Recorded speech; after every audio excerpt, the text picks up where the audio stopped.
25 लाख रुपयामध्ये वाघाची कातडी त्याची विक्री करणाऱ्या एका तरुणाला नाशिक पोलिसांनी अटक केलेली आहे।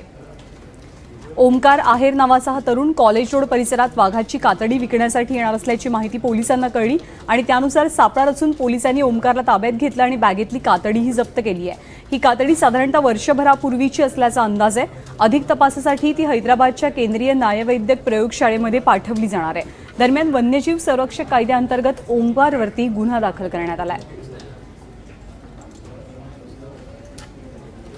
ठिकाणी आमचे जे अधिकारी कर्मचारी कार्यरत आहेत त्यांना गोपनीय माहिती अशी मिळाली की कॉलेज रोड या ठिकाणी एक व्यक्ती वाघाचं कातडं घेऊन विकण्यासाठी रुपये 25 लाख मध्ये विकण्यासाठी त्या ठिकाणी घेऊन येत आहे।